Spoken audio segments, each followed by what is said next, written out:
Olá pessoal, vamos gravar aqui uma videoaula sobre material genético, tá? A gente vai falar dos vários experimentos que foram importantes primeiro para definir, né, o que era o material genético, tá? E depois entender a sua estrutura e a sua função, né? Então foram vários pesquisadores, vários grupos de pesquisa, né? Mesmo antes dos trabalhos de Darwin e Mendel, que são dois ícones da genética, né? Já existiam estudos, né? Que juntos com outros estudos que ocorreram principalmente a partir de 1900, né? Com a redescoberta dos trabalhos de Mendel, permitiram identificar o que era o material genético, né, qual que é a sua estrutura e qual que é a sua função, tá? Então é isso que a gente vai discutir nessa primeira aula de hoje. A gente não vai ressaltar todos os pesquisadores, né? A gente vai ressaltar os que não mais importantes, mas os que ajudam vocês a melhor compreender esse processo de identificação do material genético, o que era, qual era a sua estrutura, qual era a sua função, tá? Então, o primeiro pesquisador que a gente vai destacar aqui é o Johann Friedrich Miescher, né? Um bioquímico alemão, e ele isolou substâncias do núcleo de leucócitos de pus de bandagens, tá? Então, no núcleo, hoje em dia a gente sabe que o DNA é um material genético, né, da maior parte dos organismos, e ele está no núcleo da célula. Então, esse pesquisador foi o primeiro a estudar e descobrir essa substância no núcleo da célula. Atualmente, né, a gente já sabe que o controle genético das características ocorre graças a substâncias, né, existentes no núcleo da célula, que a gente chama de unidades hereditárias, que a gente sabe atualmente que são os genes, né? Então, Mendel, quando propôs os princípios da herança, né, na sua primeira e segunda lei, ele não sabia o que era gene, né? Então ele chamava de fatores, né? Os fatores ocorrem aos pares e são transmitidos aos descendentes, né? Depois, na sua próxima lei, a lei da segregação independente, né? Mas como é que a gente chegou nessa informação agora e nesse entendimento aprofundado do que é o gene, né? É isso que a gente vai discutir a partir de agora. Então, o que a gente quer, né? A gente quer entender o que é o material genético, qual é a sua composição química, qual que é a sua estrutura e qual que é a sua função.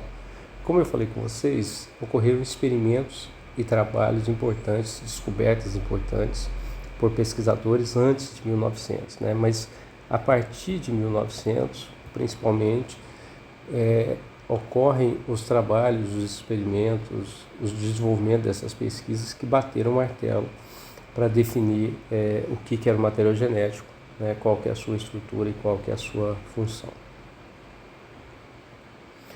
Então, o que se buscava, né? Entender qual a constituição química e estrutura do gene, ou seja, do material genético. Como ele funciona para produzir os fenótipos que a gente observa. Fenótipo são as características que a gente consegue mensurar, quantificar ou classificar em cores, em formatos, né? Então, como é que a parte genética influencia nas características físicas de nós, seres humanos, dos animais, das plantas? Se um animal produz mais ou produz menos, se ele é mais sensível a uma doença ou outra, se ele é mais sensível a um ambiente ou outro, né? Como é que o material genético influencia nisso? E por que existe essa diversidade entre os organismos, né? Então, vocês que são da biologia sabem bem que existe uma diversidade muito grande, mesmo dentro das espécies, indivíduos da mesma espécie, como nós, Homo sapiens, somos muito diferentes, né? Então, por que ocorre essa variação, tá? Então, os princípios, primeira coisa, é a gente saber o que é o material genético e como é que ele funciona. Então, o interesse para se conhecer a herança, né, aumentou muito no século XIX. Né? Então, aqui a gente teve os trabalhos de Darwin, de Mendel, né, trabalhos mais de ciência básica de outros pesquisadores. Né? Só que o trabalho de Mendel, por exemplo, né, tinha um cunho muito matemático. Então, meio que eles não entenderam e não deram a devida importância. Né? Só a partir de 1900, dois outros pesquisadores refizeram os estudos de Mendel, né? E aí a genética ganhou uma força, uma atração. Né? Muitos pesquisadores passaram a se dedicar à genética. Tá? Então, esses trabalhos eles só se consolidaram no século XX, né? Que é entre 1901 e 2000. Né? Então, isso culminou, né, em 1953, com a famosa descoberta de Watson e Crick, né, da estrutura correta do DNA.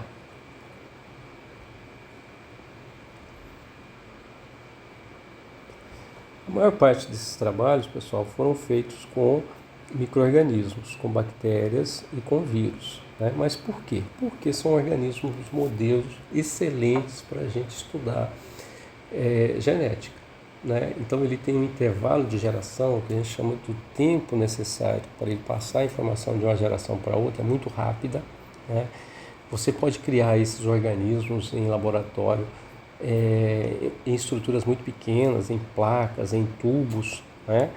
E eles têm uma taxa de mutação muito grande. Então tudo isso permite que a gente utilize eles como base para os estudos. Isso continua até hoje. Né? Muitos estudos começam utilizando micro-organismos e depois avança para outros indivíduos, outras espécies. Né? Então, só para diferenciar aqui, vocês já sabem isso, fizeram citologia, né?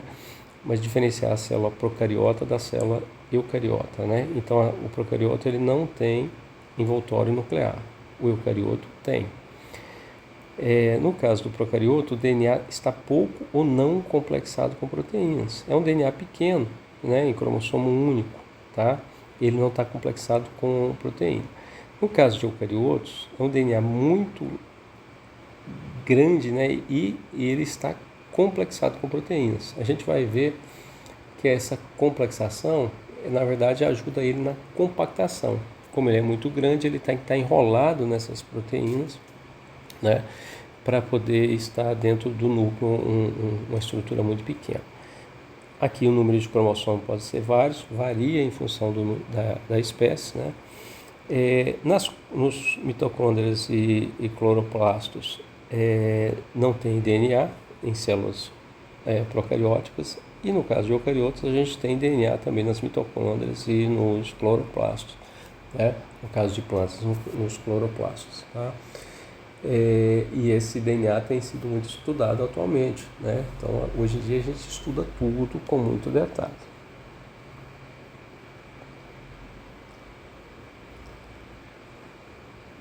Um experimento clássico e muito importante para essa descoberta do DNA como material genético foi o experimento de Griffith, 1928. Tá? Então ele descobriu o que a gente chama de princípio transformante ou transformação. Né? Então a gente vai acompanhar aqui passo a passo esse experimento para vocês entenderem melhor como é que ele fez esse trabalho. Tá? Então ele era um microbiologista, né, que estudava a bactéria causadora de pneumonia. Tá? E ele fez o experimento dele com ratinhos, usando ratinhos. Também ratos, né, insetos, são excelentes organismos, modelos para serem estudados. Né?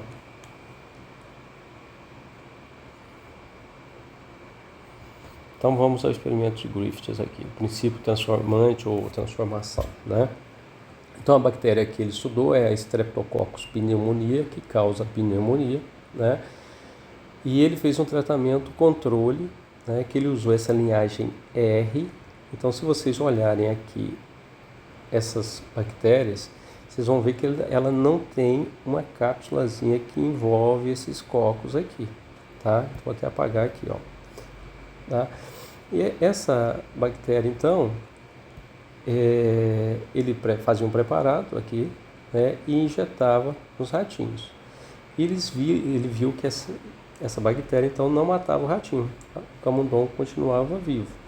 Então ele concluiu que essa linhagem de bactérias de Streptococcus pneumoniae R, né, é benigna, ela não mata os ratinhos, não fazia mal para os ratinhos.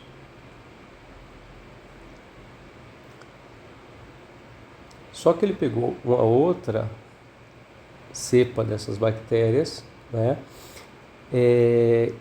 Se vocês observarem, ela tem essa cápsulazinha aqui, ó, né? Que a outra não tinha, tá?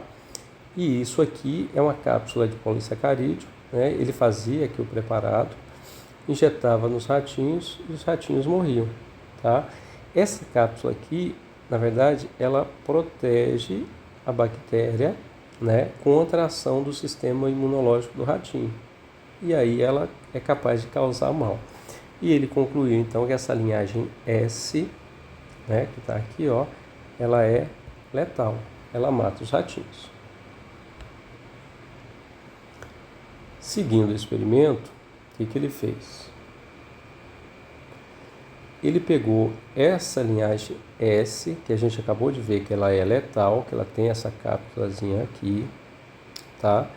Só que ele aqueceu, então ele está chamando aqui de morta pelo calor, tá?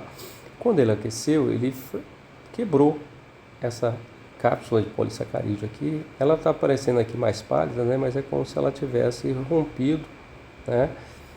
E esse material genético ficou liberado.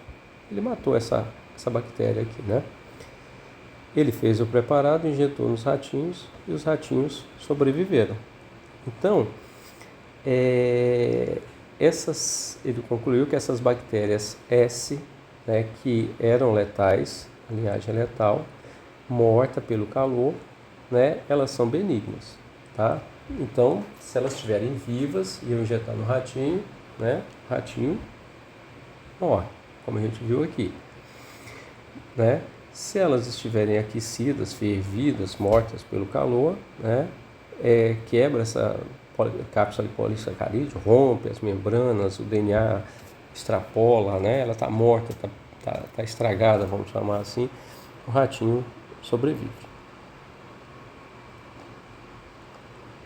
Só que o interessante está aqui, pessoal, nesse tratamento 4, tá?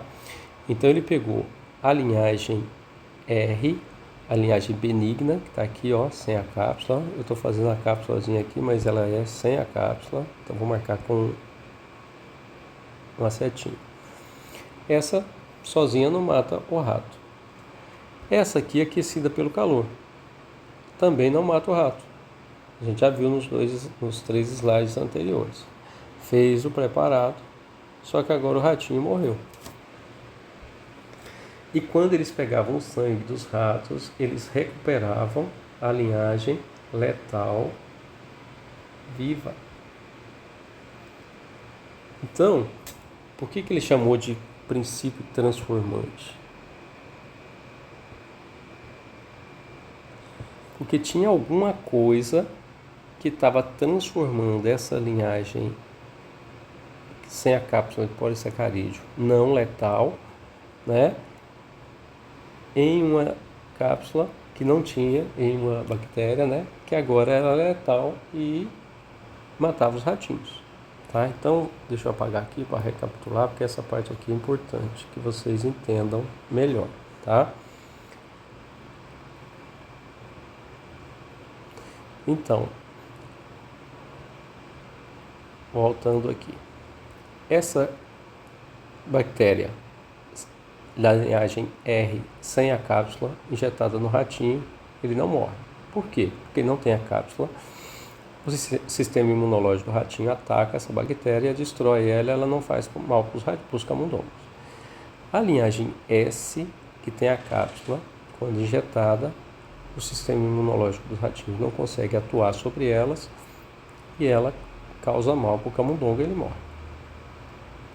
Quando ela é aquecida, essa cápsula é quebrada, o DNA é alterado, né? Fica ali só fragmentos de DNA, também ela não mata os ratinhos. Mas aqui, quando pega essa aqui, destruída, aquecida, que é a letal, mas ela está destruída. Essa aqui, viva, mas ela não é letal. Mistura as duas, faz o preparado, ela mata os ratinhos. Tá? E ainda se recupera a linhagem letal do sangue desses ratinhos. Então alguma coisa transformou essas aqui não letais em letais. Porque essas aqui, ó, só eram fragmentos de cápsula e DNA.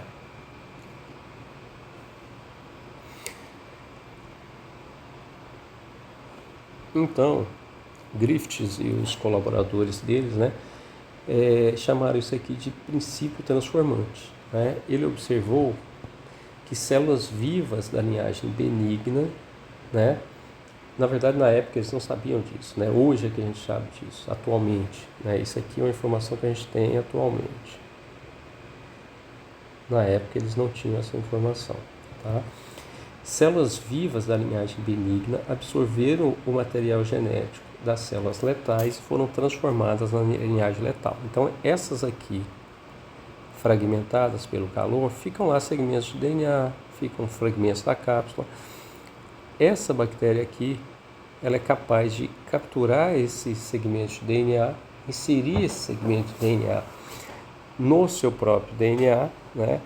E se ela capturasse algum segmento de DNA que fosse responsável pela formação dessa cápsula, ela poderia ser transformada numa bactéria letal e isso levar à morte do camundongo, tá? Conclusões de Griffiths. Algum fator das bactérias do tipo letal estava aparentemente sendo transferido para os corpos vivos tipo benigno.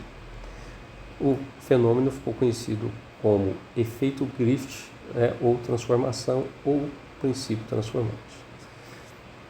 O que estava acontecendo então? E hoje que a gente sabe disso, né? Hoje não, já se sabe há bastante tempo, mas na época específica, lá em 1928, eles não sabiam disso, né? Então aqui está ilustrando um aparelho celular, né, com seus componentes e mostrando aqui com um segmento de DNA livre, né, lá, que era aquele DNA fragmentado pelo calor da bactéria letal. Ele pode ser capturado, pode passar aqui por essa membrana celular. Esses fragmentos aqui, então, ó, entram nessa célula através da membrana celular, que ó, podem ser inseridos na membrana celular, no DNA dessa célula, né? E é esse segmento específico aqui, muitas bactérias vão ser transformadas para várias características, né? Para vários segmentos de DNA. Algumas podem ser transformadas para refazer aquela cápsula e tornar aquela bactéria que não era letal, agora letal. Aqui só mostrando isso, né? Reforçando isso. Só que assim, isso ficou conhecido como princípio transformante, né? Mas assim, como eles não entendiam o princípio da transformação, a gente vai ver nessa disciplina quando for falar de genética de micro-organismos, né? Ficou meio que no ar, não tinha muita certeza. Sabiam que alguma coisa estava transformando a bactéria não letal em bactéria letal, tá? Então, outros pesquisadores agora já em 1944, lógico que muitos pesquisadores começaram a estudar isso a partir de 1928, né? E esse grupo aqui, composto por Avery, MacLeod e McCarthy, né, tiveram sucesso e apresentaram esses resultados em 1944, demonstrando claramente, né, que o DNA é esse fator, essa molécula responsável por essa transformação. Tá? Então, como é que eles começaram a estudar? Eles começaram a estudar os componentes dessa bactéria letal que foi fragmentado pelo calor. O que sobrava ali? Sobrava DNA, sobrava a cápsula proteica, né? A cápsula de polissacarídeos, sobrava RNA, né? E outras substâncias ali. E eles foram testar isso para chegar numa conclusão. Tá? Então, o que eles fizeram? Botaram, em vez de fazer agora o estudo em vivo, né, injetando os ratinhos, eles fizeram estudos in vitro, tá, no tubo de ensaio. Então, eles pegaram as bactérias benignas, mais extrato de DNA do tipo letal. E observaram que era recuperada a colônia letal. Então isso aqui é o mesmo resultado que o grupo do Griffiths fez, só que ele fez em vivo, matando ratinho, que ele fez in vitro. Tá? Então eles pegavam as bactérias benignas, aquelas que não tinham a cápsula, mas extrato de DNA, só o DNAzinho daquela letal, e aí eles recuperavam as colônias com a cápsulazinha aqui em volta. Então, o que estava acontecendo? Os segmentos de DNA entravam nessa bactéria. Se for aqui a bactéria que pegava os segmentos de DNA, que era responsável pela formação da cápsula, fazia com que essa bactéria fosse transformada nessa aqui.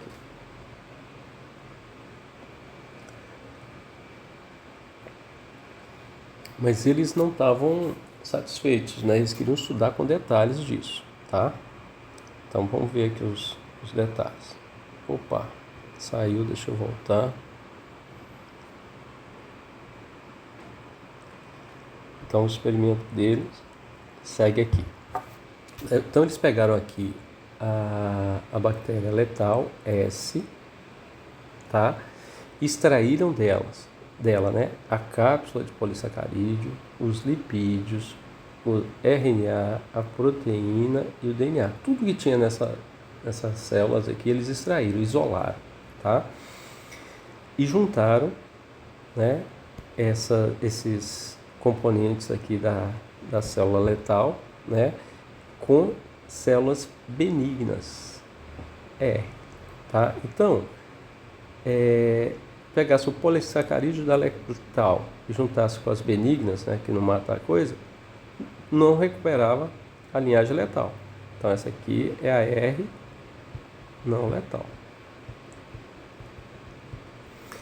Quando juntou com lipídios, também foi só a R, não recuperou a letal. Quando juntou com RNA, também foi a R, a benigna, a não letal. Quando juntou com proteína, também é a R. Então quer dizer que aqui, esses três aqui, ó, nesses quatro, não ocorreu transformação da bactéria benigna na letal, né? Mas quando misturou com DNA, né, recuperava aqui a linhagem S, que é a linhagem letal. Então mostrando que o DNA é realmente o princípio transformante.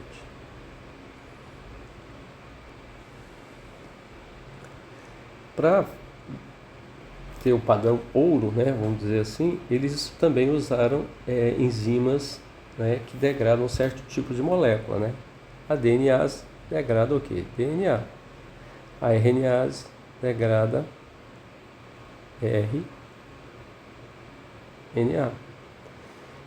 A protease degrada a proteína, né? E ele observou, né, que quando colocava DNase, né, que é que degrada o DNA, não ocorria transformação. Por quê? A DNase degradava esse DNA e não permitia que ocorresse a transformação. Então, mais um resultado, né, mais um detalhe que permitiu eles identificarem realmente qual o material genético, tá? E a confirmação do experimento, né, veio com isso aqui. Então ele pegava lá a linhagem benigna, mais o DNA da letal, e aí eles recuperavam a colônia letal. Aí eles pegaram a benigna, mais o DNA da letal, mais a DNase. Só que a DNase degrada esse DNA aqui. Então não recuperava a colônia letal, ficava só a benigna. Depois eles pegaram a benigna, mais o DNA da letal, mais RNase. Mas RNase não detona, não quebra DNA. E aí recuperava a colônia letal. Aí eles pegaram a benigna, mais o DNA da letal, mais a protease. Mas a protease não degrada o DNA. Então eu tendo a benigna mais o DNA da letal, ocorre a transformação e recupera a linhagem letal. Então isso aqui, pessoal, bateu o martelo, né? DNA, material genético nessa bactéria. Aí surgiram outros estudos em vírus e depois em outros organismos, né, e foi definindo o que era o material genético na maior parte dos organismos. Hoje em dia a gente sabe que o DNA é o material genético na maior parte dos organismos, né? Existem alguns vírus que são vírus de RNA, tá?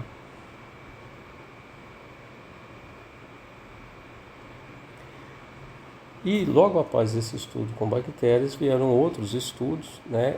Agora eles queriam saber em vírus, qual que seria o material genético em vírus, tá? Esses dois pesquisadores aqui, né? O Hershey, né? Que é esse rapaz aqui, e a Martha Chase, né? Então eram pouquíssimas mulheres que tinham no meio da pesquisa nessa época, né? Essa daqui foi uma das importantes, junto a geneticistas, né, junto com a Rosalind Franklin e outras, né, mas era um número muito pequeno de pesquisadoras mulheres. Felizmente hoje em dia a gente já está com um número bem maior, tá? Então eles estudaram os bacteriófagos, né, que são vírus que infectam bactérias. São organismos muito simples, eles são compostos basicamente por uma cápsula proteica e por um DNAzinho que está representado aqui em vermelho. Então, só está ilustrando aqui que esse bacteriófago ele é composto por essa cápsula proteica e por DNA.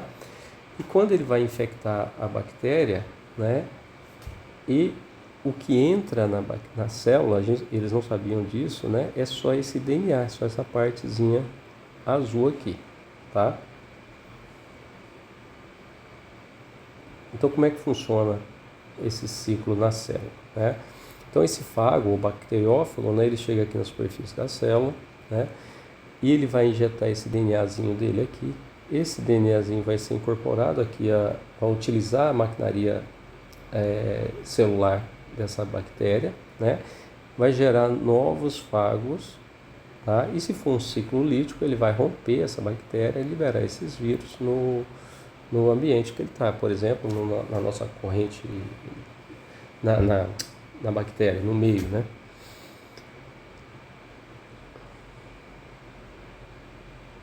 Então, como é que eles montaram esse experimento? Primeiro, né, eles marcaram, então se o vírus é composto de cápsula proteica e DNA, vou marcar a cápsula proteica e depois eu marco o DNA para me avaliar, tá? Então, primeiro eles marcaram a cápsula proteica, tá? Eles marcaram com esse S35 aqui, um enxofre radioativo, tá bom? Então botaram esses vírus para contaminar as bactérias, né?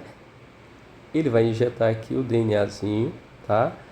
Esse DNA vai fazer com que a célula utilize a maquinaria dela para produzir novos vírus, só que o que está marcado é só a cápsula, e a cápsula ficou lá de fora, tá? Depois que ele infectou a bactéria, ele centrifugava isso, né?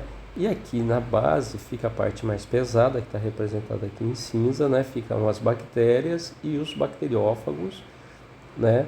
Que são mais pesados. Na parte superior, essa parte está representada aqui em vermelho, ficam as cápsulas proteicas vazias, porque a cápsula proteica não entra na célula, entra o DNA, tá?